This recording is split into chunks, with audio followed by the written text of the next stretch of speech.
विद्युत चुंबकीय प्रेरण की खोज स्वतंत्र रूप से माइकल फैराडे ने 1831 में और जोसेफ हेनरी ने 1832 में की थी, लेकिन फैराडे अपने प्रयोगों के परिणामों को प्रकाशित करने वाले पहले व्यक्ति थे।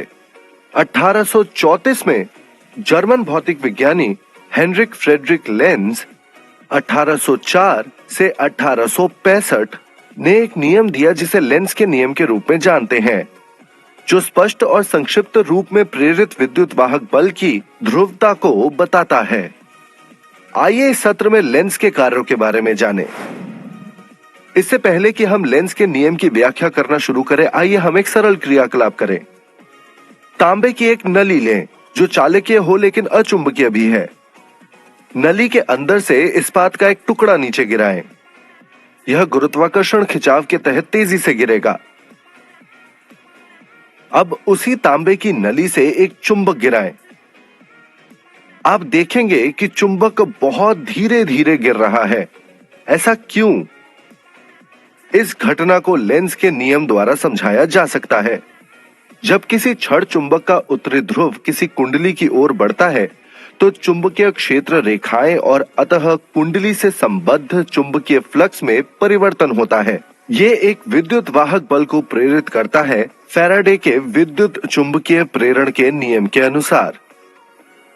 यह प्रेरित ईएमएफ बदले में कुंडली में एक धारा उत्पन्न करता है और यह प्रवाहित होती है वामाव्रत दिशा में। यहाँ बिंदुओं की गति की दिशाएं पारंपरिक धारा के प्रवाह को इंगित करती हैं। यह प्रेरित धारा बदले में अपना स्वयं का चुंबकीय क्षेत्र इस प्रकार उत्पन्न करता है कि कुंडली का वह सिरा जो छड़ चुंबक के उत्तरी ध्रुव के सामने होता है, प्रेरित चुंबकीय क्षेत्र के कारण उत्तरी ध्रुव के रूप में कार्य करता है। क्योंकि समान ध्रुव एक दूसरे को प्रतिकर्षित करते हैं, इसीलिए द्वितीयक चुंबकीय क्षेत्र पास आ रहे छड़ चुंबक की गति का विरोध करता है। इस प्रतिकर्षण बल के विरोध में व्यय हुई यांत्रिक ऊर्जा परिवर्तित हो जाती है विद्युत ऊर्जा में। इसी प्रकार जब कोई चुंबक कुंडली से दूर जाता है तो प्रेरित धारा दक्षिणाव्रत प्रवाहित होती है, जिससे चुंबक के सामने वाला कुंडली का सिरा दक्षिणी ध्रुव बन जाता है। इसीलिए चुंबक के उत्तरी ध्रुव को प्रेरित चुंबकीय क्षेत्र के दक्षिणी ध्रुव और छड़ चुंबक के उत्तरी ध्रुव के बीच आकर्षण बल का विरोध करना पड़ता है और फिर व्यय की गई यांत्रिक ऊर्जा आकर्षण बल का विरोध करने में विद्युत ऊर्जा में परिवर्तित हो जाती है। तो अब हम प्रेरित धारा और चुंबकीय क्षेत्र की दिशा को छड़ चुंबक की आगे और पीछे की गति के लिए देख चुके हैं।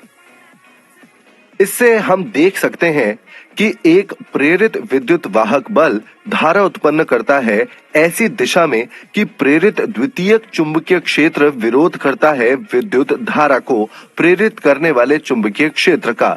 इसे लेंज का नियम कहते हैं। उपरोक्त कथन को सत्यापित करने के लिए एक क्षण के लिए कल्पना कीजिए कि कुंडली के पास आने वाला चुंबक का उत्तरी ध्रुव कुंडली में धारा को प्रेरित करता है दक्षिणाव्रत दिशा में। परिणाम स्वरूप चुंबक के सामने वाला कुंडली का सिरा दक्षिणी ध्रुव बन जाएगा।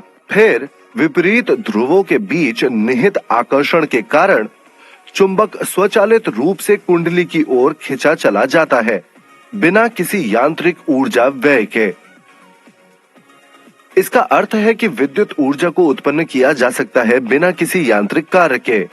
यह ऊर्जा संरक्षण के नियम का उल्लंघन है।